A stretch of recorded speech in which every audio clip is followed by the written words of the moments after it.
millions of impact applications. At Cardano.org website, you can see the mission is making the world works better for all.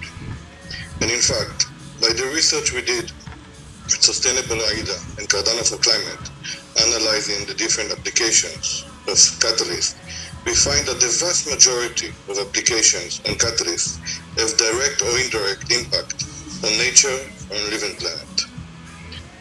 As this is what we mean by impact. Impact, we mean positive impact on people and on the living planet and on animals. Mr. Jazz Askinson often speaks about Cardano and impact and why he started it all. Basically, in order to create a better financial system, a more inclusive financial systems for people around the world. There's no surprise, therefore, that Cardano attracts many leaders and projects aiming to create positive impact on other people and on nature. Impact Fest is the place for proposals that are meant to create direct environmental or social impact or both. In Fund 9, there are around 200 proposals that have direct intention to create such an impact. In this fest, we have 50 of those proposals presented here. This is really huge, and it's a huge opportunity for Cardano to be a leader in delivering impact-related application and use cases, basically transforming many multi-billion dollars industries, such as agricultural supply chains, certification, carbon credit, financial systems, and more. While impact intention is the key, impact measurement is essential. And this is an area where many teams and projects within Cardano ecosystem is focusing on. We also want to thank the incredible initiatives of CardoShift to create a challenge in Fund 9 directed for impact measurement. This is another area where Cardano can take a leadership role. Thank you all for being here. Every person counts, every action counts. Let's make some impact. Thank you. And Yoram, if you're around, just feel free to jump in and say something depending on connectivity here. But up next we have Earth Trust, and this is what we're trying to do, is showcase different proposals that we've seen that really highlight bringing the boots on the ground, connecting it with the technology. Scott, I'm so glad to see you here, because your words on climate change's failure and cooperation have changed my life. And I think it's been a big part of where we've gone with Cardano for Climate. And Magnus here from this amazing presentation. I don't want to take up any more time, but please go ahead and do you need to share slides? Yeah, it seems like we don't have slides for you, so if you'd like to share your screen, we can make that happen. Yeah, I would like to share my screen. Thank you so much. Okay. So these are going to be two proposals, Magnus and Scott from one, and then we have Lloyd showing another, just kind of setting the bar up there for what we're looking for impact proposals. I don't know exactly how to allow him to share his screen, or is it set up? Magnus, maybe we just have to make you co-host for now. And Daniel, Daniel's here, but he missed reading the slide. We had it here. Magnus, where are you? Just a minute screen sharing for him. Okay, perfect. Yeah. Thank you, Nori. Thank you. All right, thank you so much. I don't know how much time I have, so I will be. I have a tendency to really talk, so because I really think everything here is extremely important, and it's only 13 slides. I'm probably not gonna make it. And Scott is also not somebody who's like saying anything short. So super. Thank you for inviting us to this event, and I'm just like as everybody else sitting here and being super happy that I found the right place to be, because like-minded people that wants to do have a change, and I think that's it's fantastic. So Scott, feel free to jump in whenever. I think both we are a bigger team. Me and Scott will talk about this, but Wada is part of this as well, and Ram is part of this, many more people is part of this. But I'll focus, because I'm a product guy, I'm in technology and product, I'll just focus on the product stuff. I think that's the cool and awesome stuff because it can actually have an impact, I believe. And Scott, he's the man within, he's been doing this for 30 years, so I think it's pretty easy to understand that he has all the knowledge that is needed, and hopefully we can bring the technology and then have this impact that we're dreaming about. So what we want to do is we want to build a decentralized global community to enable technology to fight climate change and social inequality. So a lot of the stuff has already been said, taking away all these different silos, decentralization, distributing it all out, so all the value goes to the people that is actually doing the work, living with it every day on the ground. And really short, the huge problem that is here today, and is that all the value does not go to the ground. So the food supply chains are relying on these certification bodies to ensure quality, environmental impact, and they are opaque, and we want to tear these down and make it transparent. And then on the other hand, a lot of the investment that go into carbon removal, ends up in the value being captured in these large players. We want to change that and create a distributed global community to do this.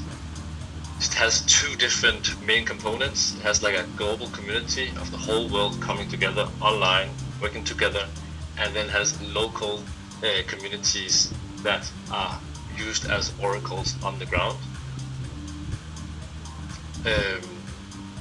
I think we want to change the model so it goes the other way around. So we actually add 70 to 80% of the investments go to the ground and have the bigger impact on the ground and making it transparent. Of course, I'm not going to go into this. This is about the technology. It's actually super cool, but I'll just skip really to this diagram because I think this is the overall solution that we are aiming to do. So there's these different components that we are working with. We have 2 funded proposals that we're working right now, and then we have 4 new proposals to actually be able to cover the first version of this setup you see here. So we want on the ground to be able to have oracles transponding kind of like the information up, documenting on chain, and then have everybody in the world to actually see what actually goes on. We don't need certification if you know what's going on. And of course you need multi-layer, you need incentive structures. So we're all working on all these different things in small incremental MVPs. So we need self-reporting, we need a network of validators here, we need the online community to actually support, because there's so much knowledge that needs to go on the ground from the larger community in the world, and it needs to happen in a dialogue, like a one-to-one dialogue, and not through a lot of different systems. We're working with as Josef as well, the satellite technology he's working with to have from satellite documentation, and of course the artificial intelligence that also is part of the satellite for now. And we want to actually build this out as a bigger platform, but focusing right now on forest conservation and on regenerative agriculture. And the reason why this is super fantastic right now is that right now Scott is doing this project. Please, Scott, jump in and maybe give a quick introduction to the project you're doing right now. Yeah, thanks, Magnus, and thanks also for your kind words, Melanie. It's always good to see you too. And so I had the pleasure of seeing Afia and some of her Wada team in Tamale in northern Ghana last Friday, and I've since snuck home. I'm now in Switzerland. But we have a project working in northern Ghana with a Singaporean-based food company called Wada Foods, and they're sourcing a local sort of forgotten crop there in West Africa, and grows in Ghana right across West Africa, called Bambara groundnuts. And they've made a plant-based milk out of it, and they're making noodles out of it. And what they want to do is they don't want to just go in and buy the groundnuts goodbye to not even know the farmers. They intimately want to know the farmers, and not just the farmers, but they want to know the farmers' soil.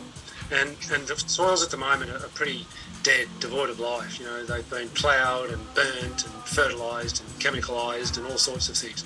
And we want to introduce regenerative agricultural practices there to bring life back to the soils, but also to bring life back to the communities. And that's the ultimate aim of the project. And we believe that connecting the consumers who enjoy the products, and they are delicious, link them back to the farmers. And so people know each other, and they can speak to each other, they can have an identity with each other. And so that's what we're looking to do, from the ground all the way up to the consumers who enjoy What If's products. And of course, maybe a bit of background, like you've been doing this for 30 years. Yeah, so just to say, I won't go into that too much, but I wrote a book, actually wrote it in 2012, finally got published in 2015, called Beyond Certification.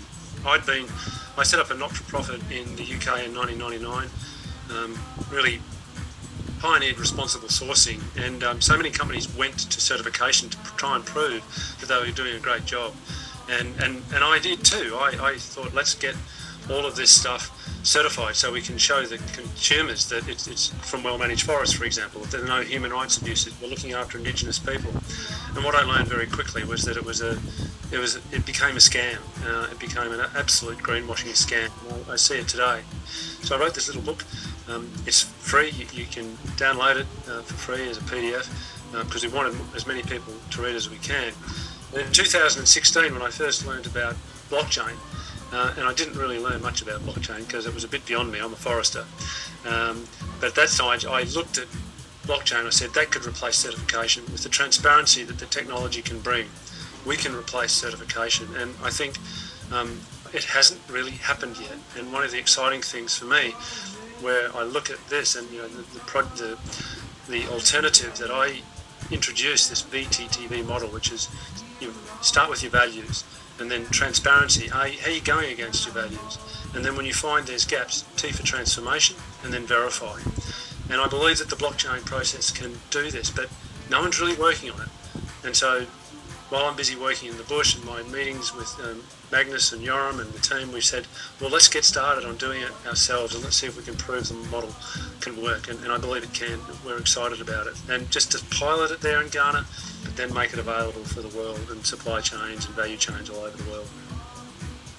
Yeah, and exactly, that's what we're doing right now with these two proposals we're funded.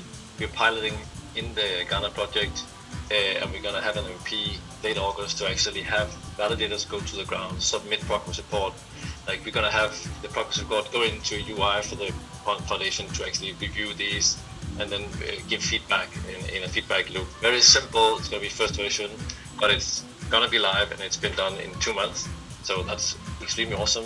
And, this is the project that, Scott is doing. I'm just going to skip a little bit and say, so the next version, of course, we want to take the Pond Foundation out, which is Scott's NGO, because that's a centralized organization, and introduce this community-driven validation of everybody in the whole world that has knowledge or not, or just want to change something. So we want a huge community of validation online, and we want to start building that. We want to add the satellite as well, so to have a satellite monitoring for the next one, and as well also start looking at the forest conservation, because we're focusing right now on the forest and the regenerative agriculture. So I'm out of time, I see. So yeah, we have these 4 different proposals, and yeah, act now. We need to do something, and I think we're all doing that. So you all know it. But thank you so much, and please, we can't do this without everybody. So this is a community effort. Even though we're building technology, we need everybody to join in. So please join us. We're super grateful. And Magnus and Scott, you're going to be in breakout rooms presenting your own Fund 9 proposals. Not sure where you're going to be yet, but we'll find that out. So if somebody really wants to connect with you, make sure you drop your links in the chat, how to connect. And thank you, Scott, for that link and the knowledge on the book. Absolutely amazing. So I want to go into questions and stuff more, but I know we have to move on.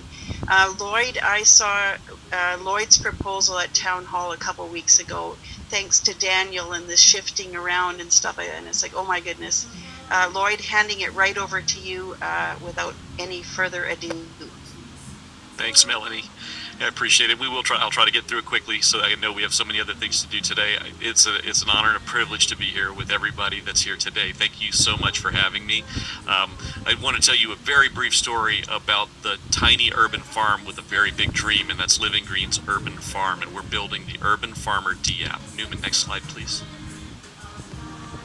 The Urban Farmer D app is a decentralized application. Our job with our application that's going to do the job for the customer is it's going to manage your urban farm's production and sales. So the idea is you will both do the management of your crop selection, crop cycling, task management, and then you will put your crops right up for sale in a marketplace that we have available. Next slide, please. And the real reason I need slides is for this. This is our team. I can't fit them all in the Zoom room. They're all going to be working in the farm. They're doing what needs to be done right now.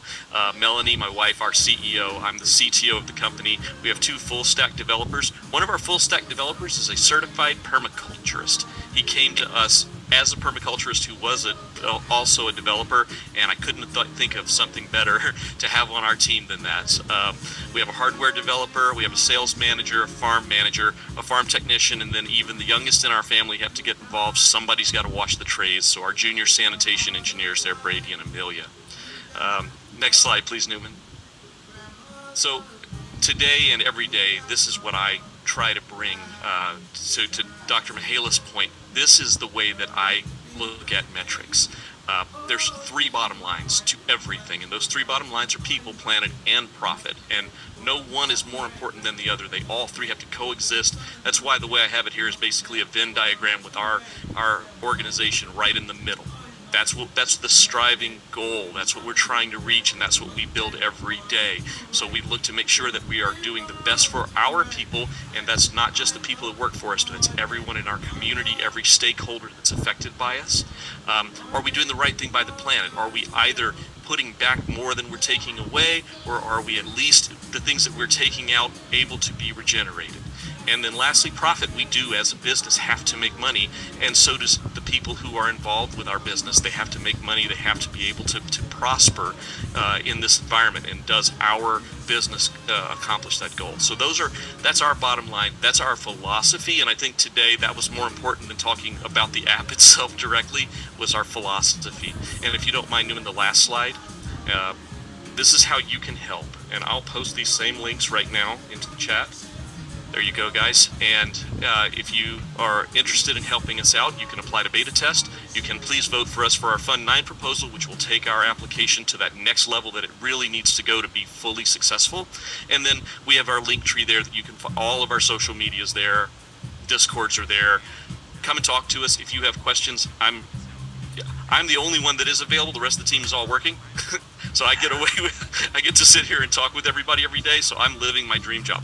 So thank you very much, Newman, Melanie, everyone. I appreciate your time today. Thanks, guys. Thanks, Lloyd. And you are hosting a breakout room on triple bottom line sustainable businesses. You didn't put your proposal in there. You didn't sign up for a presenter, but you can do that in that. Just be last, Put everybody else first. Yeah, you go last, so you can do that. The links aren't in there, but that's how we're going to work. Okay. Newman, how are we doing for time? I know we're over. Yeah, we're a little over, but I'm hoping that Darlington is around to sort of talk about the big thing is voting for these proposers. The big thing that we did, you, Melanie, spearheading, talking about the list, collecting all of the proposers that went into the thing. And so that's what Darlington is here to talk about. And Melanie, awesome, Darlington, you're on it. Lido Nation website. If you haven't checked this out, please do. Oh my God, I did a whole bunch of manual stuff. Darlington just comes along and just like, oh, that's so easy to do. Thanks for having me. I'm so glad for this effort. There's a lot of synergy, and I put the link in the chat, so we don't have to have the slides up either. Thanks, Newman. There's just a lot of synergy with all the conversations and all the speakers from Dr. McKeel to Gamer Labs and Margot.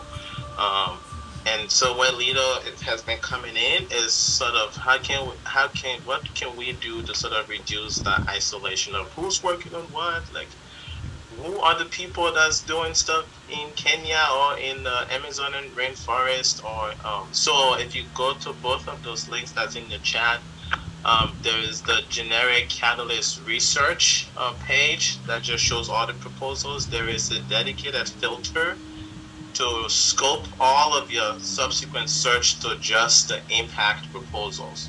So you can click on the left, click on impact proposals, and then anything else that you search, maybe you want to see proposals that were funded or not funded and maybe need some help to keep going.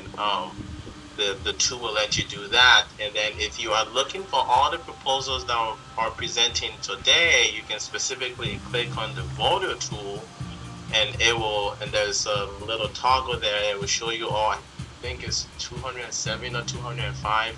It will show you all of those proposals that are impact proposals. And so I encourage you, as people are going through and are presenting, I encourage you to put up the tool, find the proposal, and bookmark it. And that way you don't forget, right? There's a bookmark feature where you can bookmark it, and that information will be stored to your browser. So I'm not going to know what you're bookmarking. Nobody will know. But more importantly, it's only stored to the browser you're using. So you have to go back to that same browser to see your bookmarks. So I highly encourage you guys to do that. And if there's any community like impact or sub communities that wants to have these sort of proposal groups, I'm calling them, reach out to me. And if there's any what I did with Idea Fest, I'm going to be adding all the 3-minute videos to the proposals. So if we have anything along those lines for the impact proposals too, where it's 2 to 3 minutes, I'm adding a quick pitch feature and view to that tool where people can just see the tiny videos and just play them quickly to get to the proposal. So if that's something this group can come up with, I can like Melanie said, and get those added as well. Thanks for having me. You make it look so easy. Binder twine is my favorite tool. So, not much in technology, but this is pretty awesome. So thank you, Darlington. Amazing tool.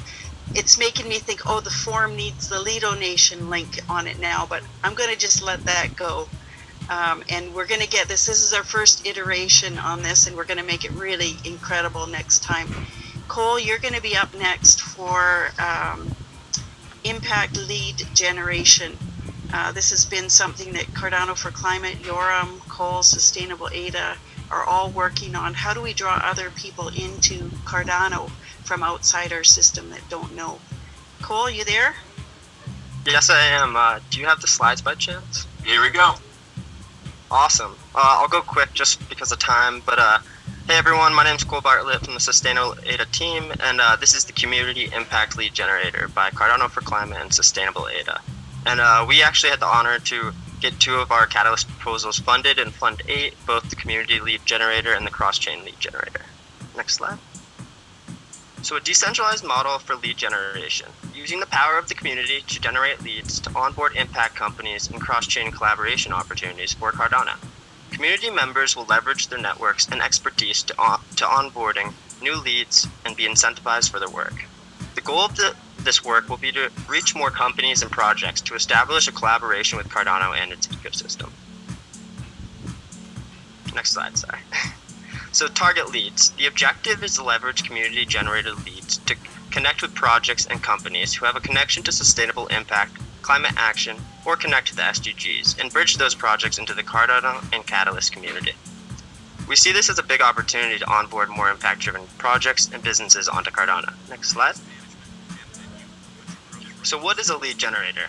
A lead generator is a Cardano community member who's able to connect with impact-driven businesses or cross-chain projects from outside the Cardano ecosystem and generate the initial meeting and interaction with them with a goal to bridge them to Cardano. Next slide.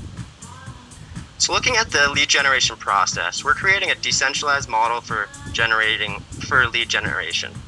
And it first starts out with identifying the potential lead. Here you're finding the right company and connecting with the right people.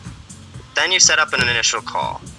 Here you're reaching out, setting up an initial call and conversation, and following up with the team afterwards. And then an initial collaboration. Here you're generating the intro call to talk about the ways they could use Cardano. and you use your network and get remunerated for the collaboration. Next slide.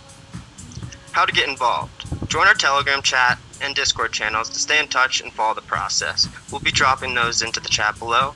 And then fill out an onboarding form with all your details. And then scan your networks and let's generate some leads.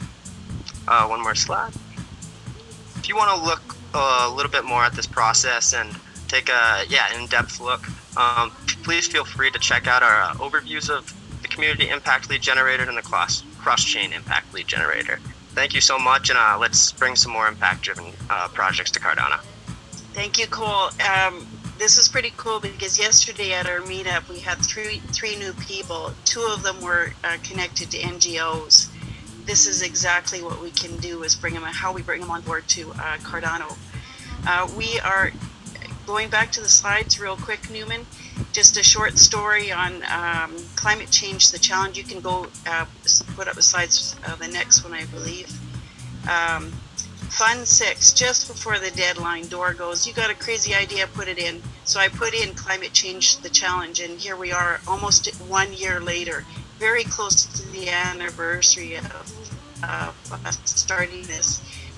So this time, Fund 9, I think I put in another crazy idea, and it's called Regeneration Opportunity for Cardano. Fund 7 showed me that we're competing for resources. We're setting ourselves up to, if we're the most popular, get the most votes, we're the clearest, we're competing and we're taking away from other ones. This is a $250,000 challenge. I have no idea how we're going to pull this one off, but I put it in with the thought that as a group, we're going to collaborate. We're going to work on the budget together. We're going to come in under budget, under 250,000 with all of the proposals. Keep going, maybe next slide. Next slide, sorry, Newman. It has the problem statement and the solution in it. We need open source, so these have to be open source projects. We're going to include a budget for admin, for whoever's working on this, so it's sort of self-sustaining within the challenge. If we don't get funded, no big deal. We're going to have some amazing proposals that we're going to put into Fund 10. But let's hope we do get some funding for this challenge and experiment within the experiment. So next slide. And this one, regeneration is a challenge opportunity for Cardano, and it's an opportunity for us to show the community how we can collaborate and cooperate on funding and get impact out there. With that being said, I think we're at the point where, and I do have a breakout room with a few proposals in this. Hanno, thank you. I believe you signed up in that one. So we've already started on this, and we'll keep working on this. Impact Fest first. Nori, you've got D-Work and bounties to come up, and hopefully an intro to our breakout rooms and how we're going to do that. If anybody has it's a bad question. Have you seen the list for the breakout rooms, right? You don't do that. If you're a host and you don't know what you're doing, just stick around and we'll try and give you a quick intro. Nori, over to you. Let me share my screen really quick. So this is just a quick intro to D-Work and what we're doing at Cardano for Climate. We do have a bunch of funded proposals with the community, so we're using D-Work as one of our tools right now, experimenting with it as a way of incentivizing participation. And there's two primary methods we're incentivizing. One is through the ADA we have to run certain funded proposals, but we also have a tranche of gimbal tokens. So we're also experimenting with using gimbals to reward participation and use it as kind of a participation marker, following the model that Swarm has kind of started. So we have here at app.dwork.xyz/Cardano for Climate, you can see all of our tasks, and we're kind of working on this. If you're interested in participating and helping us define how bounties work and how we flesh all this out, we have meetings every Friday to talk about this stuff, and you're welcome to attend. Today we have created an Attend the Impact Fest C4C Sustainability Goals event, and we're rewarding 100 gimbals for people who participate. So the link is in the chat, and you do have to be signed up to our Discord server to log in. And then once you're logged in, you can come into here and go to this thing, submit work. And this basically just says, like Nin has already done, I was here, and then you submit it, and then it'll drop it into our records that you were here. And then we will go through a validation phase, and you can see people are starting to fill it out now. And then at the end of the month, our goal is to collect all the participation records and send out gimbals to everybody. And as Swarm does it as well, pretty soon we'll be able to see people who are participating in different communities gathering up these gimbal tokens. So that's basically a high-level overview. There's more that we're doing. If you're interested, join us at our Friday meetings and get deeper into it. And we also go over this during our weekly community calls as well. So at a high level, that's about it. So Neen was helping me sort out our editing kerfuffle on the spreadsheet for sign up, because that's what we're into now, is the breakout rooms coming up. Oh, interesting. Good timing. So Neen, over to you, maybe to explain what we've come up with. If you guys will check out these little, we could almost assign people to the rooms. Would that be easier, Neen? Yeah, hey everybody. I hope you can hear me. And we got 11 breakout rooms. A lot of the co-hosts or breakout rooms hosts are here.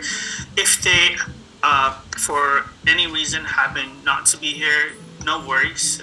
We can all handle this.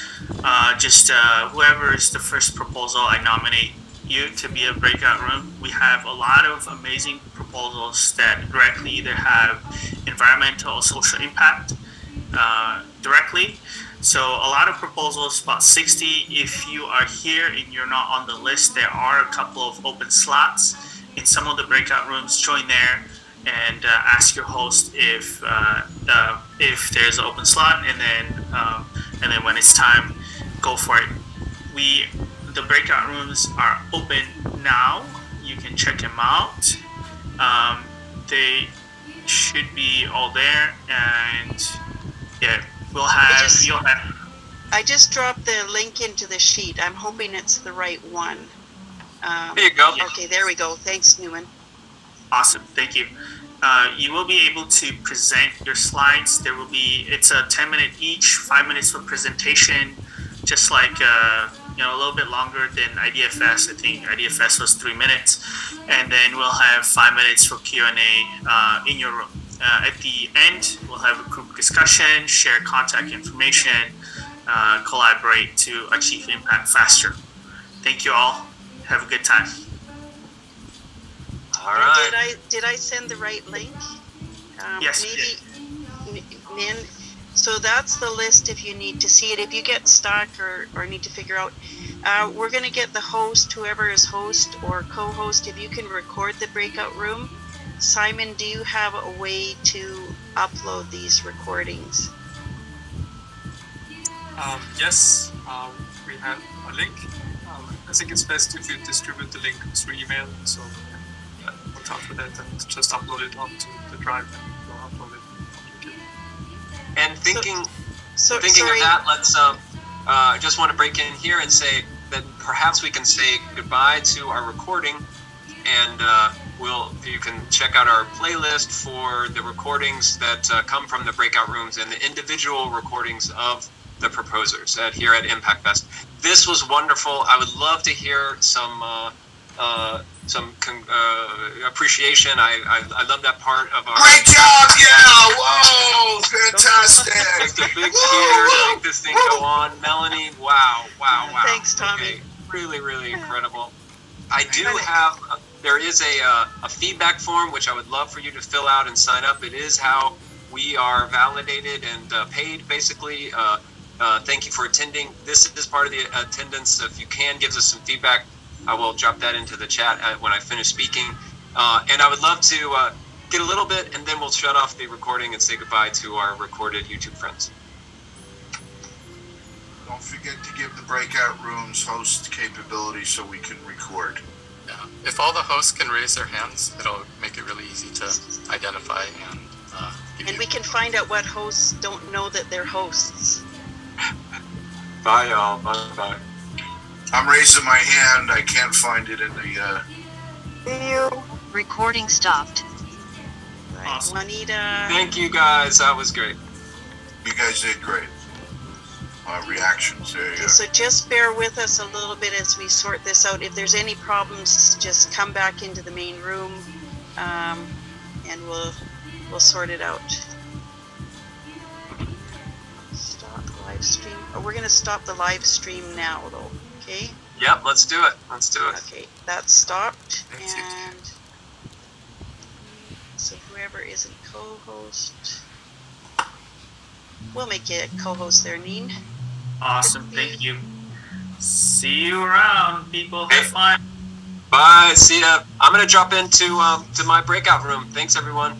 Okay, so, and I'll hang out here for a little bit. Heno, if you're gonna go to our room, I'm gonna let you be in charge for now. I'll give you a host for now, and sorry to give you that spur of the moment, but just in case. If anything exciting happens, you can record it. Who else? Prithvi, I think you're co-host now? Yes. And you, oh, nice echo. I don't know what that's about, but you want to pick one of the rooms and just go and help wherever your heart leads you. Is there a Conma proposal that we've missed that needs to be presented? Nin, can you give Clint, Angel rights to share their screen, etc., please? Clint? Oh, whoever needs to share screen has to be in the main room. They have to do it. Okay, I'll tell them to come in. Joseph, I put you in as a host without really the experience. Oops, not host. I don't want to give you the host of the whole event. That would be too hard.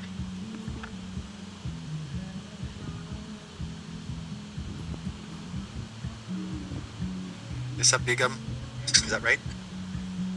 Yes, that's correct. Hi, everybody. I'm normally based in Paris, France, but I'm on holidays right now in the south of France with my family. So, Nice. sitting in incredible hot, weather, really humid, suffering through it. But hey, I'm on holidays, so I can't complain. Welcome, Josh. Hey, Randall. Where are you located? Hi, everyone. Hey, Harry. Good to see Where you you again. Hey, Josh. Where are you, Josh? I'm in Mexico. And Yeah. how long are you there for? Undetermined. So I'm here for however long I need to be here. Yeah, Duration. I can't believe you'd leave sunny England to go to It Mexico. was too hot in England. That was the problem, Harry. It was too hot. I had to come somewhere a bit more temperate. Harry gets that. If you don't understand, we had the hottest day on record in England ever. So, yeah. 42, I think it was. So, yeah, getting up there.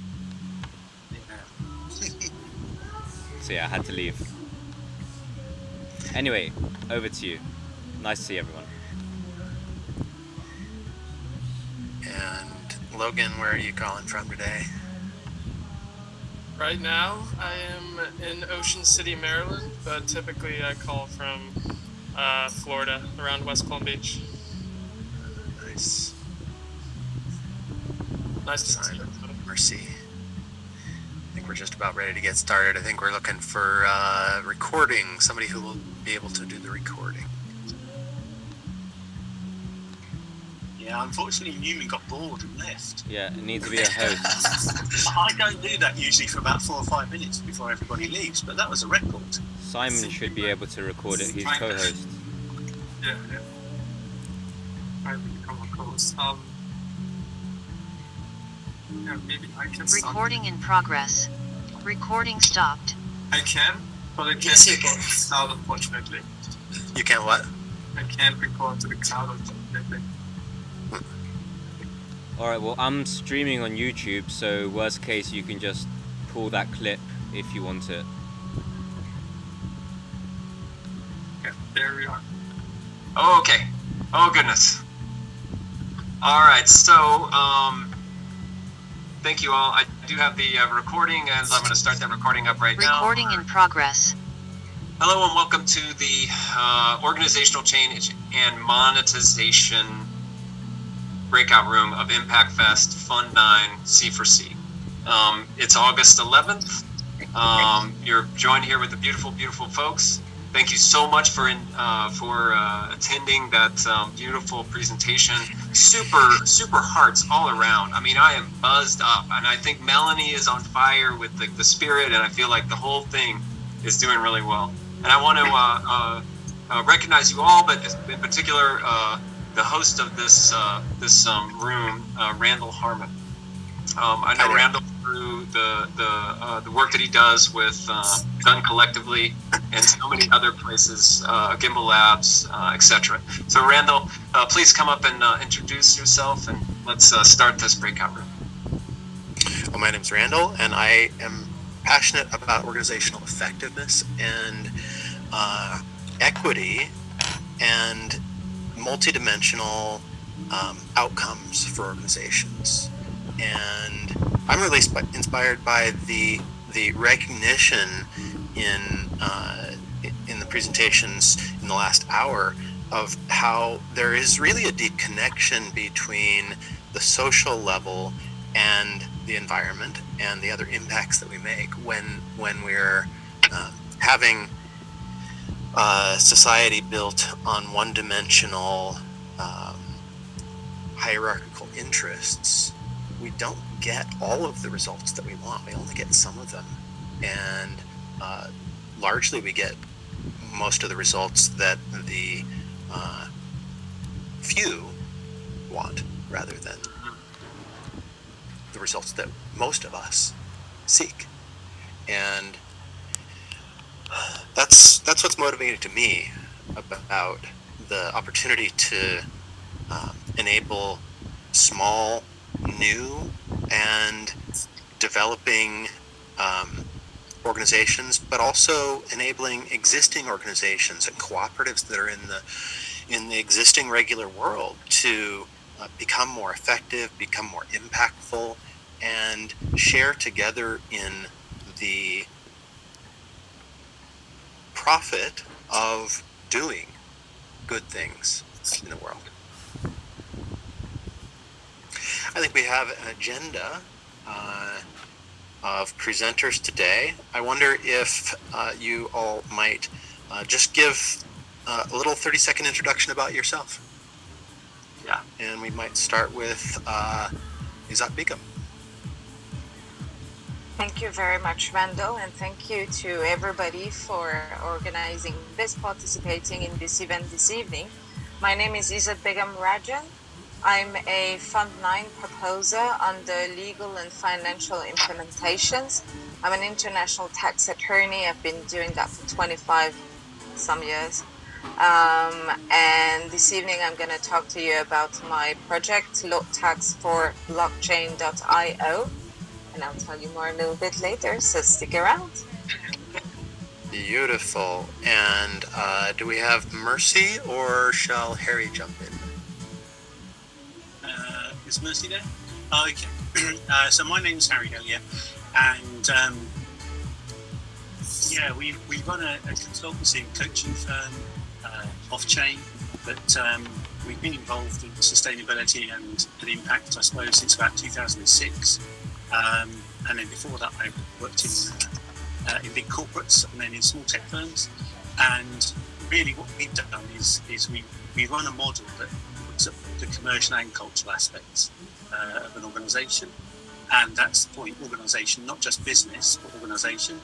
And then we build an audit tool that allows you to know where you are across both those lenses, and then also drive asset from your income from profit. And the point there is, the idea is to grow impact over time by firms and organisations understanding their full value, and then being able to project their value through their purpose and their worth through to impact. So that's pretty much what we do, and we do it with lots of firms. I work with Imperial College London, University of Cambridge, the NHS Sustainable Development Unit, and then lots of other sorts of businesses as well. And it's a fantastic place to be working in, and I'm very, very grateful to it. At the moment, we're learning huge amounts from Wada, and then from Yoram and Nori and the other guys we're doing little projects with. So it's quite a blessing, and very, very appreciative for the opportunity. And do I understand that you have 2 proposals that you'll be speaking on today? No, I think Goddess Mercy is going to be doing the important stuff. As usual in this relationship, as you will understand if you work with Josh and Mercy and Wada, I make the tea. So I'm going to do a little view of our audit tool that we're hoping to get turned from a dodgy Excel spreadsheet set into an online tool. And then Mercy and Josh are going to do the important stuff. Beautiful. Excellent. And I'll just follow up with a little bit more about myself. I'm a software developer working at the confluence of tech and business for 25 plus years. And I've felt the pains of ineffectiveness, and I felt the pains of one-dimensional thinking. And I forgot to mention a little bit about where I come from. So that little bit of background on me, just to augment what I said earlier. Why don't we, Newman, unless you have something additional to add at this point, why don't we go ahead and dive into, is it Begum? Yeah, are you ready? Legal Services Portal. And I wanted to because you and I are friends. I am going to do this. This is a timer, and it's 5 minutes. And I'll just hold it up. You'll be able to see it.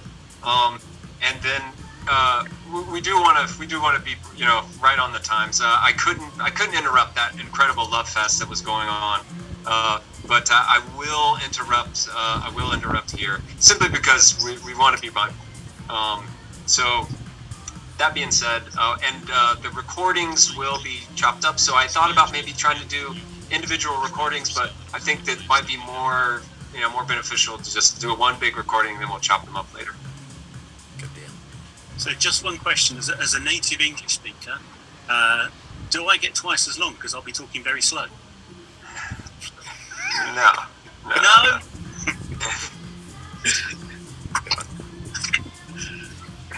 Right. I'll take it away. Yep, that's to you. Thank you very much. So Newman, if you can give me the go mark, and I promise I won't talk as fast as I usually do in real life. all right, here you go. In more. Thank you so much. So, as you know, my name is Izzat Begum Rajan. I'm normally based in Paris, though I've been wandering around for 20 years, but I'm here this evening to talk to you about law tax for blockchain.io. The reason why I'm attending the Impact Fest this evening is because of 3 things. Number 1, because I have been working for the bulk of my career focusing on Africa, the Middle East, and India, pushing for smart businesses to grow, though working with nationals and mostly looking at empowering women like myself. I'm African diaspora, that's the reason number 2. So my focus has been very close to my heart. I was lucky to work with the countries that I am originally from due to my roots in East Africa and the Indian Ocean. And the third reason why I'm here is because I believe that the impact of the Cardano ecosystem can be massive, looking at the variety of projects. And it's just very thrilling actually to be part of this group and part of this event this evening. So without further ado, the problem we're trying to solve is basically to help the Web3 and crypto blockchain companies navigate the challenges, whether they're strategic, legal, tax, or financial.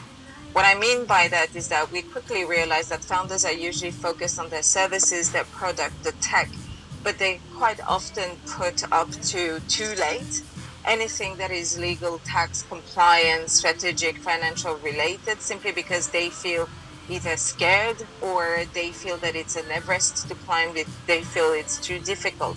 We're here to help the community to grow in a compliant manner, in a systematic manner, and through low tax for blockchain.io to help them basically have that seed put into their minds very through an automated conversational platform. It's a Web2 tech, but in time we are hoping to make it grow on chain as well. And so it's about guiding them through the different issues. And for us as advisors and a community of advisors behind me, to have data points so that we can then guide that founder or venture already post seed funding towards the right advisor for their, responding to the right issue they want to deal with in the right location with the most robust legal tax advice and support, and overall a strategic view with that. In time, I was telling you earlier that we will be going on chain because we want to propose a directory of authoritative information comprising legislation, practitioners, regulatory sources that will be validated and written to the chain to ensure that the projects are reliable. This is what it looks like right now. It's an old screenshot because we have added a breakout room session on code and law hosted by after a Catalyst town hall a few days ago. But that's the placeholder, and we're right now editing the directory so that you can see what it would look like. I'm not alone in this. Andrew Forson is my co-founder. Most of you know him already. He's very well connected in the community, already a funded proposer in the past, involved with Empower, Joget. Mercy knows him very well as well, the Wada community. I myself have started advising other groups as well outside Cardano community, but these are a few names of the organizations that I work with inside the Cardano ecosystem. And this is Low Tax for Blockchain, basically powered by Imani Partners. Thank you very much for your attention. You can hit us on Twitter, on LinkedIn, connect with us, call us, and we hope to be able to help you. Thank you so much.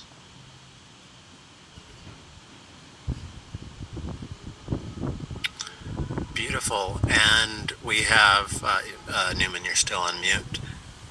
You fit just in under the 5 minutes, so that was lovely. Any questions about legal structures for blockchain, legal services portal? I have a quick contribution. So Izzat didn't mention that she's doing a PhD. Oh yes. In tax. So she is very, very knowledgeable, and she is willing to help. So had a call with her and Andrew, and it was very enlightening.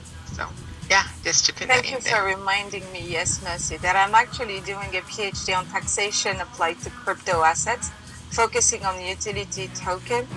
And I think it will be public knowledge very soon, but I was invited by Oxford University to deliver a lecture on the legal and tax challenges relating to the NFT issuance, and that will happen at Oxford at the end of September. So if anybody is around, come and see us.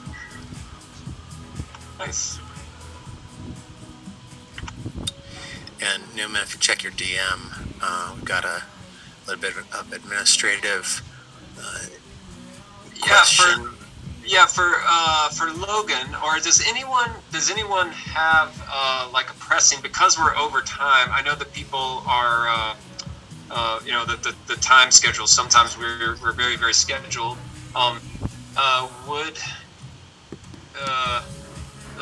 Logan would like to go a little bit quicker. He has about 45 minutes to present. I wonder if he could, if we could allow him to go before, and if that's something, it's just like someone who we can help out, a friend.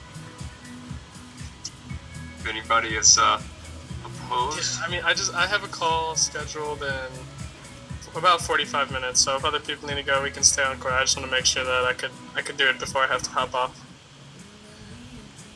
What do you think? I actually only have about that amount of time on the agenda.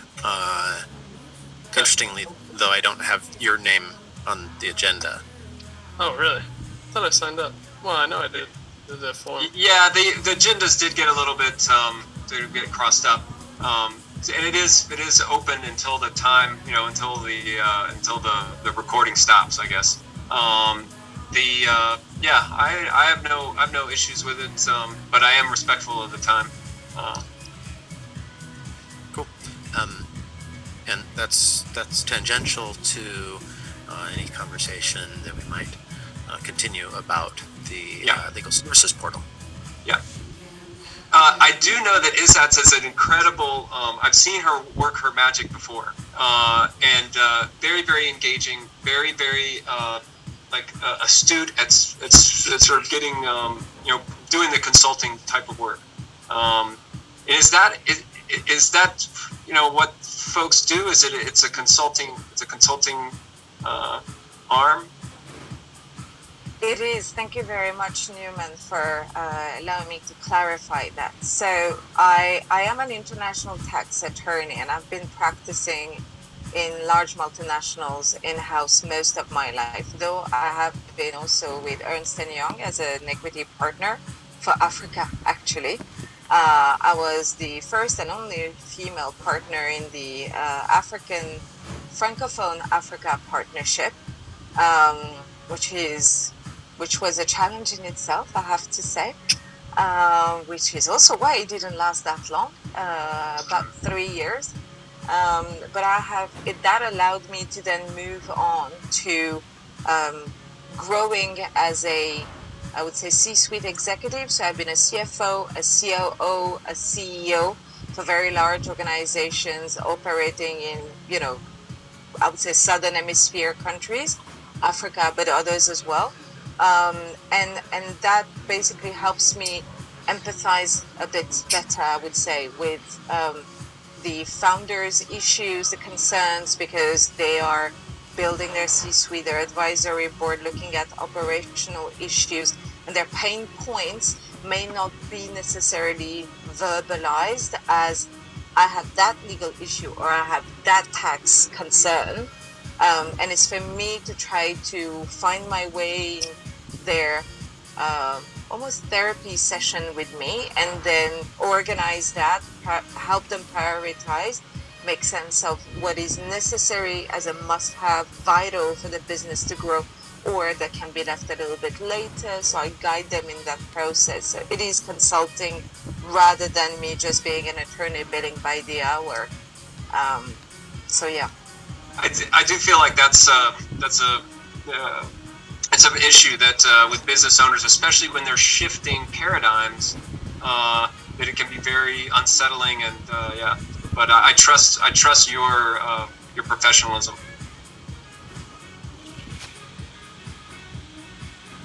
Recording in progress. This schedule for project in 3 months is provided in a detailed plan, including a timeline and key milestones for delivering our proposal. Our team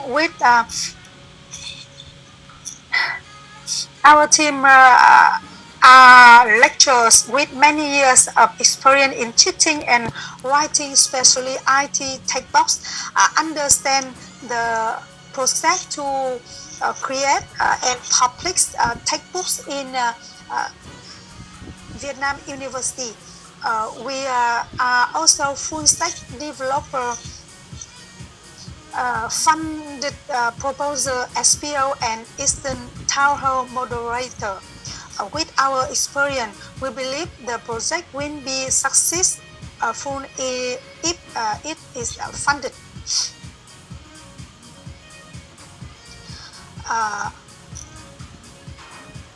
Our KPI for this project at time of placement are given below, and result project are updated on the following websites. This project done not only bring more developer to the community at one university, but also can be the sample framework for other wishing to expand the Cardano ecosystem in their own community faster and stabilized. So your vote are really important. Thank you so much. All right, thank you. There's a couple of minutes left for questions if you have. Yeah.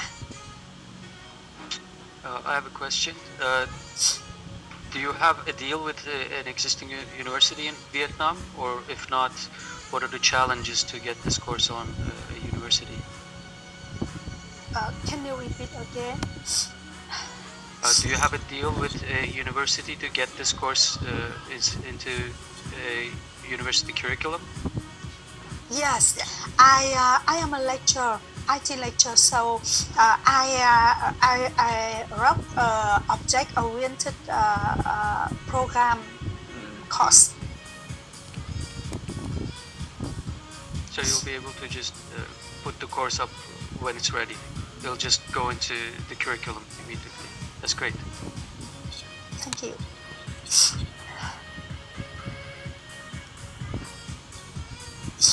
And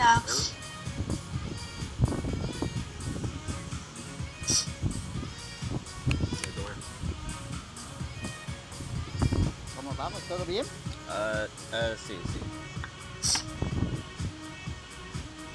Right. If there's nothing else, Chakran, are you ready? Yes, I will need to share my screen.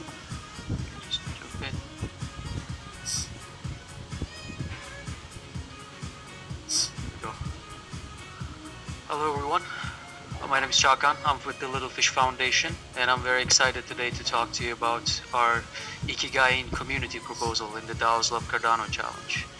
Ikigai is this Japanese concept that we came across about 4 months ago, and it just resonated with us because it so well reflects our philosophy and our values.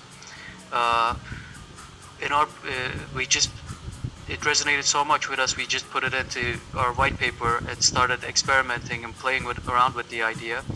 And today I'm going to talk to you through what we've been doing with this concept in the past 4 months and what we want to do with it, with this proposal. So it all started with this Miro template on the left side. It simplifies this Ikigai, the reason for being, into 4 categories of doing what you love, doing what you're good at, what you can be paid for, and what the world needs. Or to the right side, you see an excerpt from a review for this proposal. It puts it in a much better way. Ikigai is the sweet spot where competence, passion, a higher purpose, and economic incentives meet together. And what we're doing with this proposal is building the software for this quest for Ikigai inside of decentralized communities and DAOs and decentralized environments. So once we had the Miro board, the Miro template for Ikigai, we put it up on our board, but we needed something to play with it. And what we did was we were already brainstorming through drawing bubbles on a Miro board. And you see here our first brainstorming sessions from back in April. And these are all the different features, things we wanted to do, things we needed, problems we could solve, we needed to solve, proposal ideas, and even what emerged from out of this were our working groups. So immediately once we had the Miro template for Ikigai, we just joined the two and it turned into this. And immediately you can see you can communicate many different types of information together in one image much better than you could through words alone. And this is the one I did back in April, one of the first ones we did. And back then it was just putting those bubbles we had onto an Ikigai board. But after that we experimented with this concept in our community, and then we just realized Ikigai is much bigger than what we thought. And these are some of the examples, my favorites from the board. one of our community members said they're very good at, and they love doing dad jokes. Some of our have found our ikigai, this thinking that we have, working on that. Some haven't. Some put great things like peace, love, and understanding into what do I think we need. And some have just taken a completely different approach and changed the wording that we were working with, changing it to what type of payment I will be satisfied with. So just people using this concept very different ways. So we created this board. It's on our action board. You can find it in the links. I'll put into right after the presentation. Here we found many purposes for ikigai. Some we just mentioned, but if we boil them down to it, we have found two right now that have emerged. One is that ikigai is very useful to match skills to needs. That's where we had started with the bubbles, and that's where we're still exploring. But also it is very useful in understanding and communicating information about the personal interests, the work preferences, community goals, and brainstorming new ideas. It's a very good tool to do all of those things and to just learn about each other in a decentralized community. Recording stopped.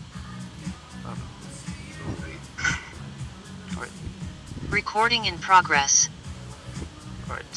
So coming back to that matching skills to needs, that is the area we've been exploring most recently. And what we did was we created an entire self-onboarding process at the Little Fish Foundation. We are an open community. Any of you can just hop onto our boards and fill one of these out.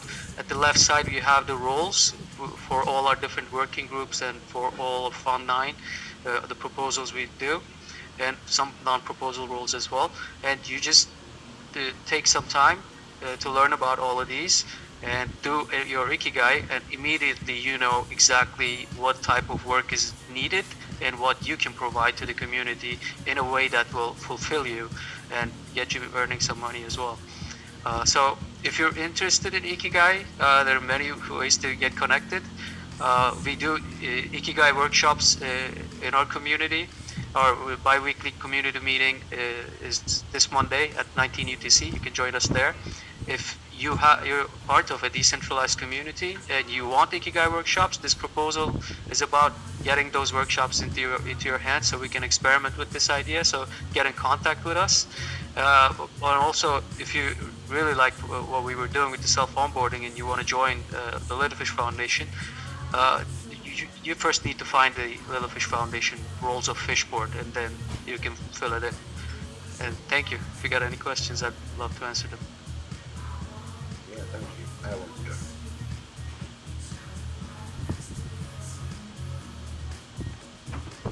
Questions? Yeah, I got one question. I just want to clarify. How do I get in contact with you? There is a link right there, Linktree, Little Fish Foundation. It has all our contacts. Just jump into Discord. That's where we hold most of our daily communication. It's in the Discord. Okay, nice. Thank you very much. Have you heard of the hedgehog concept? I'm not familiar now. It's almost the same. It's from Jim Collins. I don't remember, was it Good to Great or Good to Last, one of those books. And there, just one tiny difference is that it's not what you are good at, but what you can become the best in the world at. So you don't necessarily need to already be very good at something, but something that you know that through practice you can become really good at. Right. Hopefully, what we imagine with Ikigai is exactly that.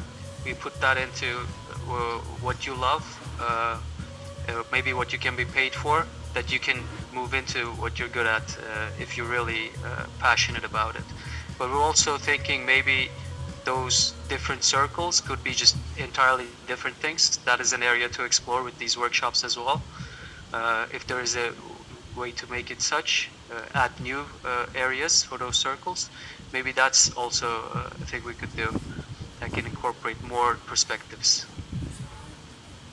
And have you thought of partnerships with other players like Light Donation, for example?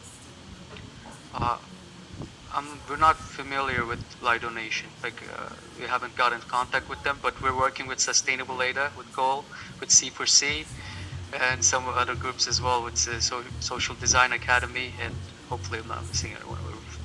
And we're starting collaboration with GPS. So hopefully. All right. Few minutes more. Is there questions?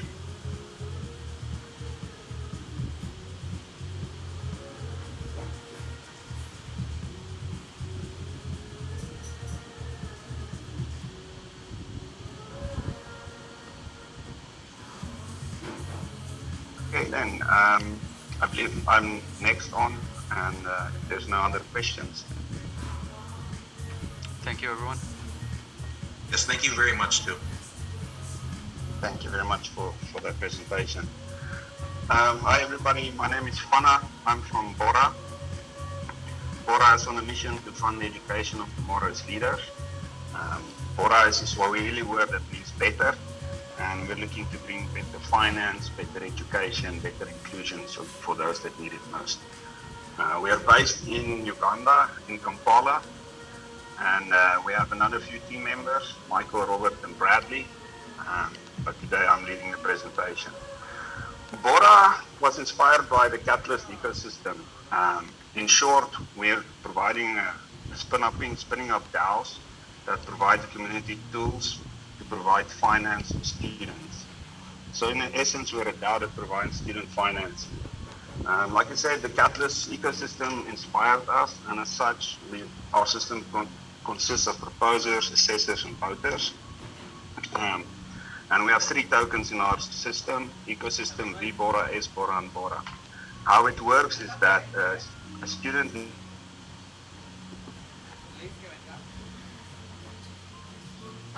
Recording in so progress. I would say that the main thing is the internet and electricity connectivity.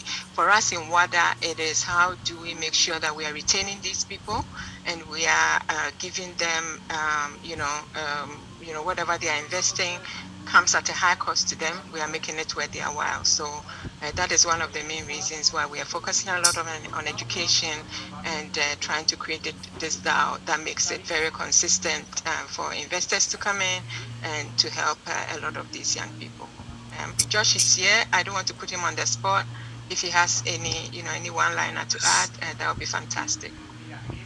Yeah, I'll just echo all of what you said because I'm sure I'm familiar with it. Wada's foundation at the moment is education, so that's what we're pulling together a lot of our projects on. It's collectively how do we educate those that may not be familiar with blockchain, but not only that, those that might not have the financial literacy available to them. So we're looking at all of those areas and seeing how can we pull together our various elements and focus them on education as a foundation. So yeah, I'll add that. Thanks. Thanks. I see a hand raised. I don't know if that was for us. Yeah, Logan. Hey, how's it going? I just had a question. Wondering what type of DAO tools would be most useful to WADA, and what type of mechanisms of implementation are you guys looking into? Just background, I put it in the chat, but I'm part of a project building DAO tooling for Cardano, and always open to collaborate. Really, we're building this technology so anyone can have access to operate an organization in a decentralized way. Yeah, that would be fantastic. So it is a stage for those that are able to look into the proposal. At the very for this phase, it's just how do we make it easy for people to sign into our education programs, and how do we make it easy, sort of to retain them whatever pathway they want. So that's for the initial. Over sort of the long term, we are looking at content creators. We are looking at people that might want to invest in education, impact investment. We are looking for mentors, and depending on the work that we do with Harry, we sort of need to figure out what the investment strategy looks like. So it's very early days for us still. We are still trying to explore and to find out. So every partnership is very much welcome. So Logan, I'll be looking out for you for sure. Thanks. I just wanted to add, Logan, that, you know, figuring out appropriate reputation building methods in Africa is going to be unique compared to the rest of the world. And I know that the team in Cameroon is thinking about that, you know, very specifically to that, you know, culture that they have in Cameroon, but a lot of that will bleed over because it's not that dissimilar in other places in Africa. But that's you know, technically that's a big deal. Appreciate that brief note, Steve. And just to keep our agenda moving along, why don't we shift to Harry? Thank you, Mercy. That was wonderful. Thank you. Muted, Harry. Thanks, everyone. You're on mute, Harry. I'm not on mute now? Yeah. No, you're good now. Okay, so I'm sharing screen and I'm doing that one. And oh yeah. And I'm gonna try and do the big thing. So that means you'll all disappear and I won't know what's going on. But there you go. Right, okay, let's see if we can do the big thing. Alright, so can you see the big screen now? No. No. So I think I can swap it, can't I? Let's start that again, sorry. So stop sharing, I'm going to share the screen, I'm going to put that one up there. And then, yeah, make sure if you're going to play a video to No select video. the video part. No videos, okay, good. No videos, no, that's far too complex. Okay, so can you see it now? Yep. Right, let's try that one. Alright, There it is. Beautiful. Fabulous. Beautiful. Right. Now you're gonna have to keep an eye. You're gonna have to keep an eye on the time for me, right? I'm keeping an eye. I'm starting it right now. Oh no, that's outrageous. Right. Okay. So, we've said what it's about. So this one really, we're trying to do impact, and rather than cut the content down, I've just contextualized it and made it faster. So this is a bit like when you do speed, speed business dating. You're doing impacting. So it's speed impacting. So we're going through the speed impact verse. Okay, so what's it all about? Well, look, normal business growth. We've had to start to talk with companies and not organisations because of what Randall said. So between Randall and Mercy, they've pretty much done their job. So where did we get to? Well, how we measure stuff's really out of date. It was kicked off sort of 200-300 years ago, and what it was all about, counters decided that what you needed to know about was things you could kick. Yeah, so that was land, labour and capital. And obviously during the times of the Victorian era, then it was Victorian school children. Now, what does that mean then? Well, guys in that basis, when they designed this system 200-300 years ago, the lens was just about commerce and the context was just about building wealth. And the focus was just around income. And then the metric you manage that with is just money. And that's what Randall was talking about. And then when you get smart, that's most businesses, yeah, that's how they operate. Commercial operations, sales and marketing, production, customer service. So smart businesses though, what they do, they build those big machines. That mean that the small Victorian school children can darn faster, make threads faster. And they've got the idea of taking some of their profit, which is the difference between commercial operations and business support, and taking that profit out and future investing. So they don't take all their money today, but they've invested for the future. And that all sounds cool. What's the problem today? Well, the same accountants that have done this sort of stuff, they've made a horrifying discovery over the last 30, 40 years, which is basically when a business is sold for $10 million, say, the assets, the things you can kick in business are only worth about $2 million. So where's the $8 million? 80% of most of businesses, not organizations, businesses that have sold, there's no idea where that 80% is. Well, you guys know this. In fact, all these slides I have to front it with, I know it's obvious to you, but, yeah, they're intangible assets. What's the problem with intangible assets? Well, if you're only using intangible assets, you only get to see about 20% of what's going on the dashboard, what you see through the front window when you're driving along in your business. What does that mean? If you want to take a full look of what's going on, which is where you guys live, and you want to start to run to impact, You do that through starting off understanding the purpose and understanding the worth, and then running that through to impact over time. So, what a super smart impact-led future bit businesses do. It's not that difficult, really. First thing they do, they understand this business about commercial operations. But then they have another lens, which is cultural operations.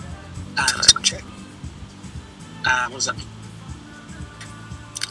It's a request for Newman to check the time. Yeah, we're good. He's about halfway. Oh, cool. Right, okay. So the lens is culture and commercial. Context is wealth, but also well-being. The focus is income, but capability of the people, because this is all about people. And the metric is money plus happiness. And that's the issue. Because when you're super smart and you've sorted out your capability, you can only measure that with happiness. You can't measure it with money. So from that point of view then, where are we?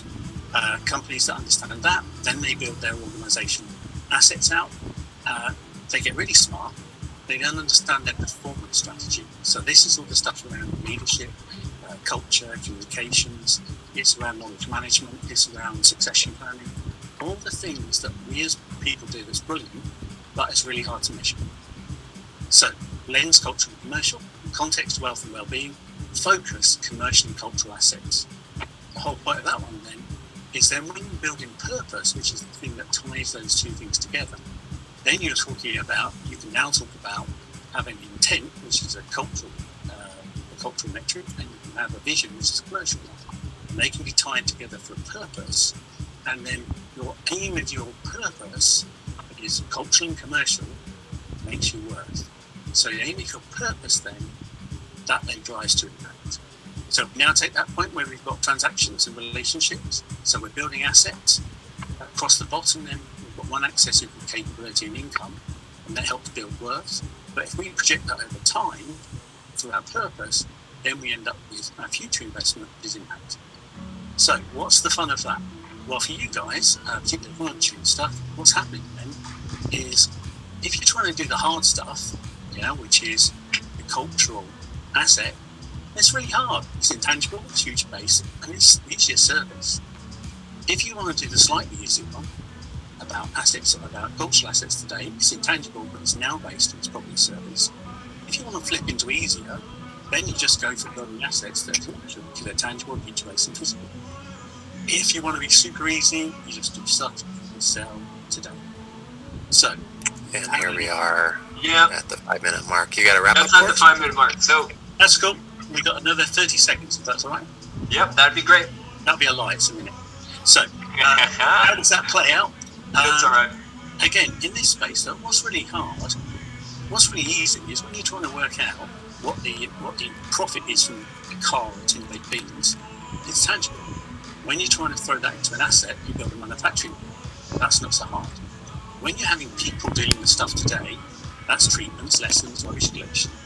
That's more hard because it's a service. The hardest one is when you throw that to the future and you're building a hospital and running a school and running government. So, what's the thing about that? You can measure those things, but it's a narrative. And the narrative then builds into an audit book. And the audit book then shows you value over time, but it's internal, not external. So, this is the last bit. And how does that show up? The accountancy organisations then, when you've got social organisations, the issue is the accountants want to measure business and money, and they think of other organisations, social organisations, as a charity. So how can you deal with that? You start to think of what you do as a social impact organisation. So you've got commercial programs, social programs, and you don't care because you own the fund thing. Last little bit then, and this is the bit, this is some part I didn't mention at the start. This is the hardcore consultancy advice for the whole of the climate-based initiatives. Yeah, showing full value impact is a complex challenge, but it gets exponential growth. So, what do you want to do? Do you want to worry about intangible future-based services, which I understand? Yeah. What do you want to start to understand intangibles today? Tangibles, which are simple but assets. What do you want to do selling stuff today? Good luck. Let's have a quick look at that. How does that play out? If you want to be really difficult, you go for regen agriculture because it's about service. If you want to be simpler, do hot yoga because it's hotter. If you want to understand and build an asset in the commercial space, you build an air conditioning factory. If you just want to make money today, which is super cool, sell hats. So, climate change, what should you do? Forget all the hard stuff, all those really complex things. Just sell hats. Or is it? And the last message in there is, look guys, why we go through so much pain, and you're the ones doing all the brilliance, why you go through so much pain with this? You're trying to explain an intangible service, not today, but thrown into the future. So cut yourself some slack and enjoy. Thank you very much. Beautiful. Do you have some links to drop in the chat, maybe? No, but I don't know. Maybe a link to your proposal? I got a link to the proposal, yep. Super. I imagine some kind of a scorecard that can show, the multidimensional stuff. Here's the cultural impact that we're showing up with internally to the organization, or even outside the organization. Here's the social impact. Here's the environmental impact.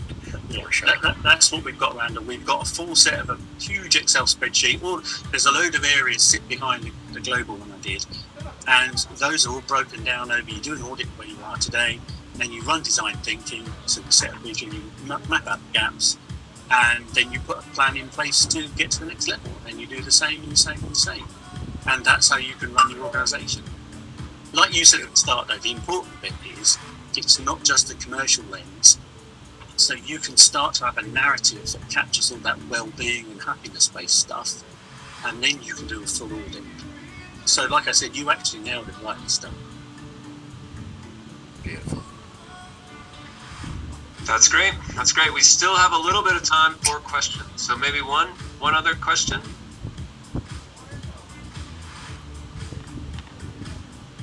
I would say key takeaways from Catalyst so far, from your perspective. I know we've talked a lot about how it's been developing over time, but I just thought it's an interesting perspective for other people to hear it as well, because you've been in the industry for quite a while and you've seen, since Linux and open source, and you've had a view of all of it. So I always take the opportunity to share that with others when we can. Yeah, and again, you're just a bad man, aren't you? Because that's a simple question. I think my learning with Catalyst, and I talked to Dean quite a bit about this as well over the sort of going through all the cycles since before the .com and everything. My learning was this time around, I spent the last 5 or 6 years, as you guys know, sorting out a valuation model, sorting out how to build an impact bank, all that stuff. Now, offline, I find that really hard because most people have an awareness, but they either have an awareness but no impetus, or they don't have the awareness or impetus. And that's totally cool, because this is all about kicking stuff up. Being in Catalyst, though, I always love working with devs, whether they're business devs, organizational devs, or techie devs, and we do a lot of technology stuff. But the Catalyst stuff for me, like today when we kicked off that first hour, everyone's on the same page. And as you guys know, Josh, I don't really do the emotional, that's amazing stuff, because I'm a bit old for that. However, it is amazing because the intent behind all the stuff everyone does and the collaboration is just fantastic. And it gets bigger, not smaller. And what has changed? The pace that people do brilliant stuff at, because they collaborate and they understand tier organisations and all that. It's just incredible. And it's been an absolute pleasure to be involved in. Nice. Yep, that's lovely. Thanks. Yep. We had Logan on the agenda. I was going to slot him in right now, but it looks like he popped over to a different room, probably to take advantage of some available time over there. No, he's still there. He's still there. Logan, do it. Let's do it. Quick, jump in because I was like, we're going to be hard, which is fine. Hard is good. But would you please, just a real brief, as fast as you can? Yeah, give me 2 minutes. I'll show you what we're working on. Okay, cool. Sorry about that. Somehow my Zoom was acting a little funny, so I didn't see it. No worries. Yeah, so essentially what we're building is a DAO spin-up platform, so anyone can create a DAO on the Cardano blockchain and participate. So essentially, very quickly, I'll go through it. What happens is you connect your wallet And by scanning all the assets in your wallet, the platform and protocol knows what DAOs you're a part of and how much stake you have in each DAO. So to create a DAO, this is what it looks like. And you can customize certain governance rules.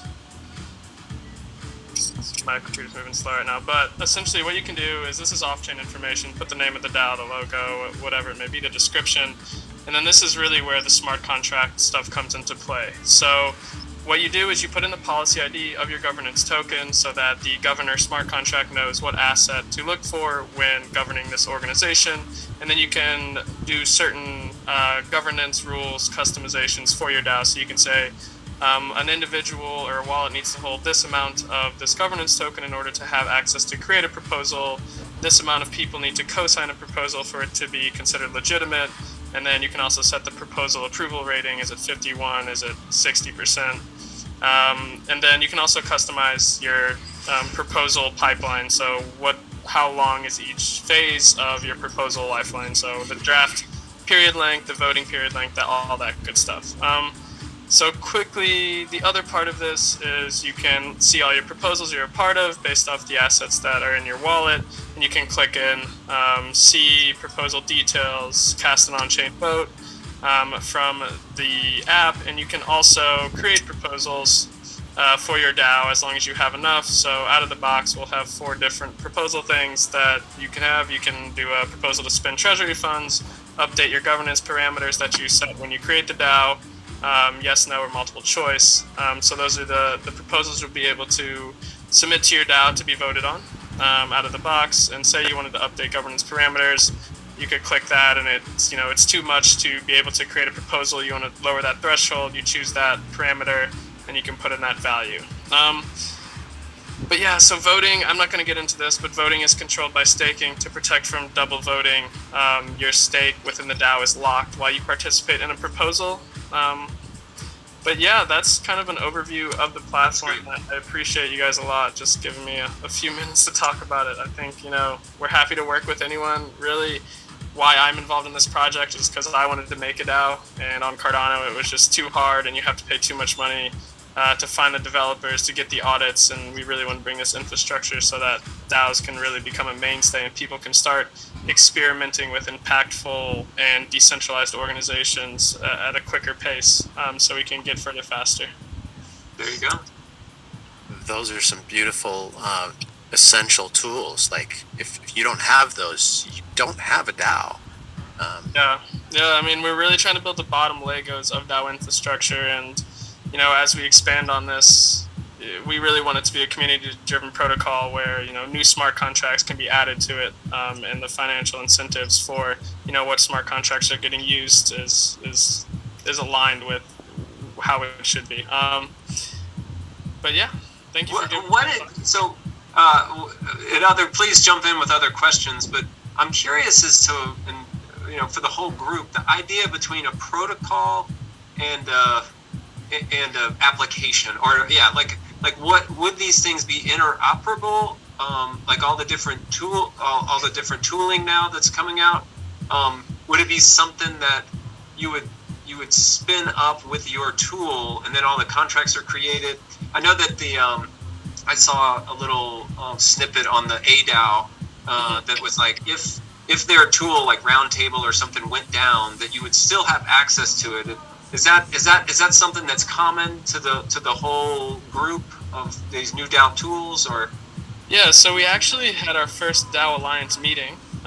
If you are interested in learning more about DAOs, I mean, I know, this is a group that is coming together. It's mostly people building DAO tools in Cardano. So what I will say for what we're building is we're leveraging Agora, which is a open source governance module built for decentralized organizations that want to operate on the Cardano blockchain. And there will be other protocols that build on top of this module that provide tooling and a no-code interface so that people can create DAOs, customize governance rules, and also extend the capabilities of Agora. But by these protocols all using this bottom layer basic building blocks of Agora, all these whether you're in a DAO and you use Clarity, or you're in a DAO and you use a different platform, if they're all leveraging Agora, you'll be able to, use different platforms to be part of your DAOs. But that's something we're really looking at closely with this DAO alliance, is how do we make sure things are interoperable, because users should have access to whatever tools they want to use and not be in a siloed DAO environment. That's not how it should work. Yeah, that seems like that's a step backwards. Yeah, for sure. Definitely. I love that you're putting a reasonable UI on a low-level protocol that wouldn't be accessible to anyone unless they know how to code or can afford to pay for somebody who does. Exactly. Yeah. I mean, lowering the technical barrier to entry to participate in decentralized governance in this type of way, I think, will be really powerful. Hey Logan, quick question. I mean, the tool is really great to use, but I also do think there is some level of education that the community needs to be able to leverage these tools, right? So in terms of educating the community, do you know how Clarity wants to go about that? Yeah, we're really starting with projects in Cardano that want to operate as DAOs. We actually have a proposal in to run a DAO incubator, and there we'll have a series of classes on tokenomics, on creating a DAO and making sure it's compliant, and other classes like that are important for, if you're trying to start a project that is to operate as a DAO, what do you have to look out for? What do you have to know about? What are the, features that you can add to your DAO that make it more decentralized, but, less efficient and more central? Yeah, so we have a short story, I'm rambling on now, but we have a proposal in for a DAO incubator, and we'll have 10 classes, not classes, but open kind of forums where industry experts will come in and talk to the DAOs, the early stage DAOs, about, this is the legal implications of being in this jurisdiction, or, whatever it may be. But there's a lot more to do. I don't think we can do it all. And education is so important, because I know when I tried to onboard my dad to get a NAMI wallet, it took like 40 minutes, and I'm like, if this is going to reach mainstream adoption and I can't even get someone to open a wallet quickly and I know what I'm doing, like, we got a ways to go. So it's different. Yeah, that's a good point. While at Wada we're working on education DAOs, we also need to be thinking about DAO education. So it's the flip side. So yeah, we'll keep that in mind and see what we can do. I'm sure Mercy will reach out. So see what we can do. Awesome. Sounds good. Almost. Your music sounds good too. Logan. Josh always sings that in the cool places. I almost put in a proposal titled, "I'll onboard your grandma," just to see what would happen. The only reason that I didn't was I was afraid I would actually get funding and have to do it. Oh, God. Does that include mother-in-laws as well? Because I have one of those that you could certainly do some work with. I'm better with mother-in-laws, yeah. Well, we joke, but there's a growing community called Cardano for Seniors. You might be aware. So, watch this space and see what we can do with them. Yeah. Well, I'll tell you, and Lucas, I know I see you got your hand up, so go ahead. Yeah, I just wanted to point out for what Logan was saying. So they have their Clarity DAO protocol and etc. But I wanted to point out that they're leveraging on the Agora model, and I think this could be very meaningful because they're not just making up. Obviously, it should be very flexible, but they're not just making up what a DAO is and how it can run. They're basing themselves on this model, which I think is cross-chain. Correct, Logan? So, and this aligns a lot with what Izzat Begum was mentioning about the legal terms that on DAOs being cross-chain. And so maybe this could be sort of a translation layer, because if they're agreeing not just to use the same platform, but more on a basal level to use the same model, maybe that could give us some precedent on the legal grounds, right? And that's my contribution. Yeah. Well, that's a whole can of worms that we probably don't have time to really get into. Yeah, I just spotted that and I wanted to just point it out. Cheers. Yeah. Thank you. Thank you, Logan. Thank we you. are, yeah. Let's have a little admin, and Logan, that was fantastic. I'm glad that you're able to get in there. It's this is the spot for you for sure. Harry's idea of this sort of new paradigm in business accounting and audibility, like measuring, like that's the special thing that I want from a DAO, from a new way of organizing. That we do it better. It was one of the things that Hoskinson talked about. Is just like, if we can look everyone in the face and ask our grandparents, ask our people to relearn all of this stuff, and that the promise is that we do it better. So I'm hopeful, but I'm also a bit leery, maybe from seeing the waves come before. But likewise, a point that Harry made, that it does have a different feeling to me, the collaborative thing, the sort of hope and opportunity thing, which I've not caught before. We are getting towards the end. Randall, I think we've got a pretty presentation from you coming up. If that's Yeah, I'd love to jump into that and blast through as quickly as may be.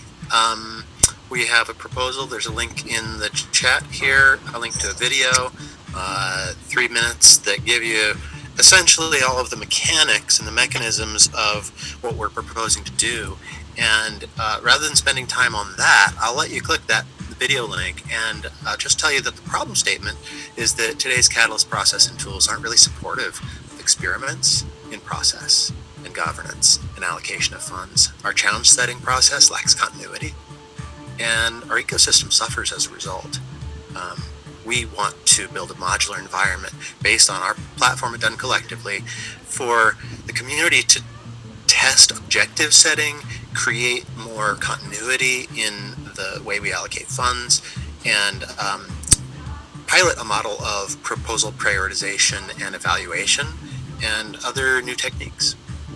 This is all aligned to the Catalyst GPS process, and I'm really grateful for the way that Tommy and the rest of the GPS team showed up with this structure for leading a new opportunity for Catalyst to outgrow what IdeaScale has been able to provide. I have a vision of enabling our organizations to have impact on these multiple dimensions and not just on the financial dimension, and to have the governance structure of the organizations be honoring the different elements of their mission, their vision, and their values, so that they can be having the cultural impact that they want to have, and not just that financial impact. And so in this proposal, we're looking at how to evaluate proposals in Catalyst on these finer points of granularity. So rather than having just 3 particular dimensions of evaluation, that we could have 5, 6, 7 dimensions of evaluation, and have those points of evaluation be specific about certain values or about certain objectives that we have in scope. I imagine increasing efficiency of the proposal assessment process through this mechanism, so that we can be evaluating more assessments with the same amount of effort and build greater momentum, statistical significance, and better wisdom of the crowd through that statistical significance, so that we can limit the influence of the undue influence of bad actors. And really, we want to create greater continuity in the direction and the impact of the Catalyst treasury. And there's kind of an analogy that someone made earlier to permaculture, that like permaculture is about the land, but there's just as much, there's a regenerativeness that we can bring to organizations. And that's part of our vision at Done Collectively. What else can I say briefly? What's my time check, Newman? No, yeah, you still got about half. Oh, sweet. So I'm talking fast enough, which is sometimes a problem for me.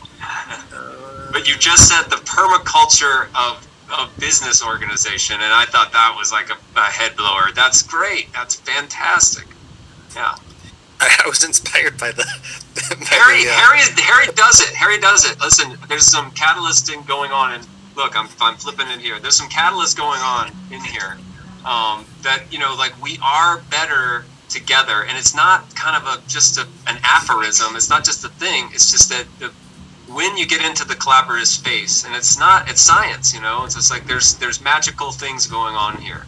And this breakout room, like, when I saw it started coming together, you know, I was really, really happy to be involved. So yeah.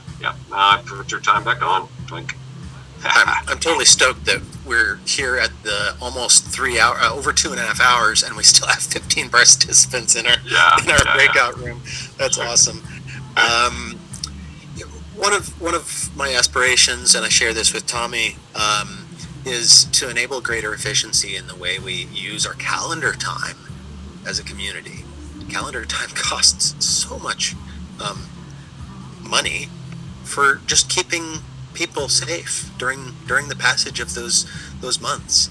And you know, I hope that we may be able to respond quickly to a high impact, well planned project opportunity, and not wait 3 to 6 months to be able to fund such a thing, and create a more fluid funding process, and maybe even limit the costs, the human costs, not least, of deciding not to fund a project proposal that's just not on mission, that's not on values. But it's not up to me. It's up to the community. And that's what we want to enable. We want to enable the community to come together in a consensus and build momentum for the values and the objectives that the community wants to feel together. One of the challenges that I see is if we are using such a process to kind of prioritize what objectives in the GPS framework that we want to prioritize, that there may be some case where there could be starvation of some of the objectives just through the prioritization process. And I think we've already seen some of this. So much of this Fund 9 has gone to dApps products and integrations that there were some other relevant and important objectives that the community would say we hold that just didn't get funded.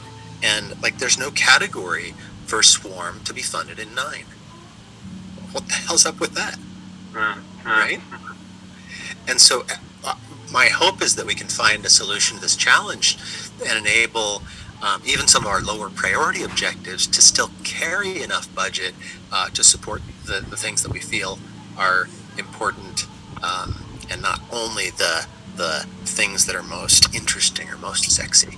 And could we provide evidence to the Cardano Treasury that this level, some arbitrary level of quarterly funds, is not the right level? And maybe the right level is smaller, or maybe the right level is bigger. That's one of my hopes. Done Collectively is creating an organizational operating system and ecosystem platform to enable people to form and operate their organizations and coordinate impactful work within and between organizations, and to share meaning, influence, rewards, and trust. Bravo. Creating elements of sorry, it sounded like the capper. It did sound like the capper. I mean, that's beautiful. I'll leave that as the capper, and just say one other thing about how you can help with the Done Collectively mission. Impact investors are welcome. We've been running on minimal budgets, and we need to shift true sustenance for our contributors, and we need to be able to hire more contributors, onboard, train, and build the ecosystem as an ecosystem and not as a centralized development organization. Also, watch for our coming ISPO event, where your delegation can support our impact mission, pay for subscriptions to our product, or your rewards can be converted to a contributor stake in our cooperative, and you can earn a profit share by helping with the management. Bravo. Do we get questions? Yeah, of course. Yep. I will flip it over for questions. I suppose mine wasn't really so much a question because I don't know much about Uncollected. It was more of an observation.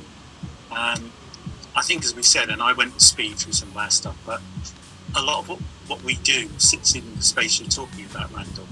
My observation, though, was really from when Logan was talking, and that's the thing around the models that we use are out there, yeah, with accountants where they're trying to understand how they can make that valuation fit the commercial and the cultural bit. And the way they do it is they chip at it and they try and put things in place. So they're doing it from the outside in. The issue and that's how you do impact valuation. And again, I'm not an expert in impact valuation, but you know, when you've got goals where you put in place, again, a top-down, outside-in view of the world, and you say, right, okay, your farming business uses pesticides, so that's going to be bad on the environment in 20 years' time, and so your impact valuation will be X. So that's your ESG goals and stuff like that. My fear and understanding of how these things work is what you guys were talking about. What it means is those things will get mapped out more, and you will have intangibles, and you will have well-being, and you will have happiness. The narratives and those, all the elements will get built because we've already got a lot of them already. The issue is they will be owned by somebody who is an accountancy firm, and that's already in place for a lot of this stuff. And those guys, obviously, they want to be able to use all those tools so that they can audit what's going on both today and in the future and centralize it.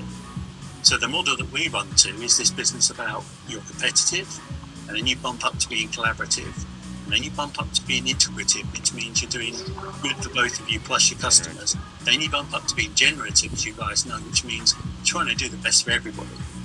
Well, these guys, these actors in that space don't think that way. And I think, as Izzat was saying and Logan was saying, that's the need for the DAO. The need for the DAO is to have the control of those audit tools decentralized. And for decentralized organizations to be able to run them internally, but also then be able to claim their space externally. And that's my fear, really, with what you were talking about, Randall, is those systems are being put in place from the outside in as well, but they will be owned by centralized actors. My hope would be that we can create the accounting systems using crypto tokens that do actually account in a decentralized way for all those multidimensional outcomes, and create interdependency between those different assets and between different organizations that are collaborating. You know, apply some of Eleanor Ostrom's principles of co-managing resources, and I don't know how much that applies to some of these abstract notions of like social impact, but I have an intuition that even though some things are more tangible and limited and like physical assets, that some of these intangible assets can also be managed in similar ways, maybe with some added page. You can always factorize them back to cash. Mm-hmm. You can always have it as a factor of going back to cash. I think the fun bit, what you just said, intuition is an intangible asset, because the whole point about R&D is you're codifying and crystallizing the brilliance. And that is put on a balance sheet by the accountants, along with positioning or brand and channel management or services. So that there are intangible assets that sit in a brand model, but they've been developed by accountancy firms, and they will use them to own things. That's my opinion.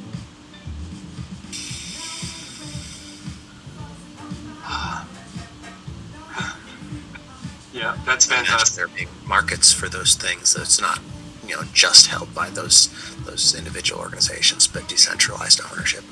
Exactly, and that's the thing about being on top of that and using the brilliance of you guys to be able to be ahead of that curve. Harry, I gotta say, I have felt not just toward you, but toward like pretty much all of the things that I've seen today. It's like the feeling is that, wow, these people are all doing parts of the work that I feel is mine. Yeah. Thank you. Thank you so much. I'd say that's Josh's brilliance when he was spiking me earlier with his smart question, because that's what he does with his huge brain. That's what he's talking about, isn't it? It's all, hopefully, it's all starting to come together to go over that.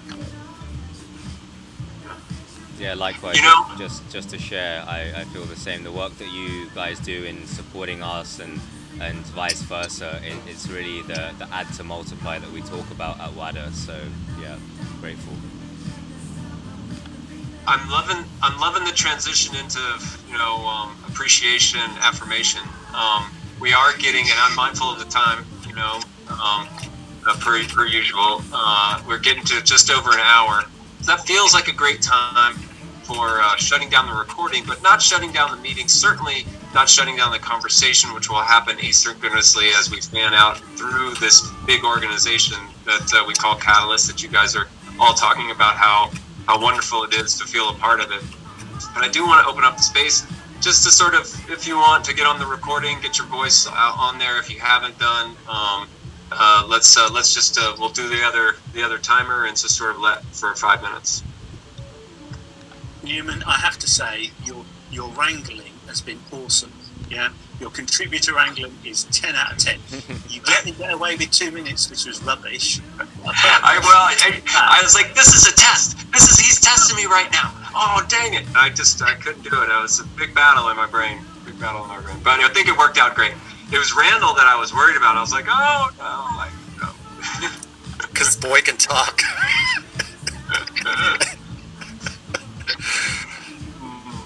Yeah, just because I do have to hop off to my next meeting, I'll just say a couple words that, to see Harry, to see Randall, to see, Newman and Cole and everyone else who we've been speaking with all collect around the vision or the mission of impact and impact-driven work.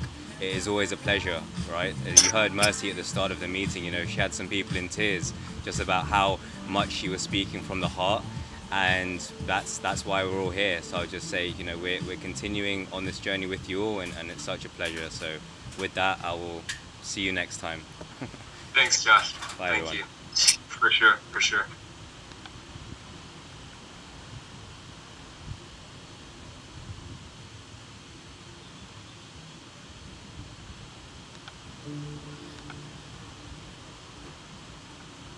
Mm.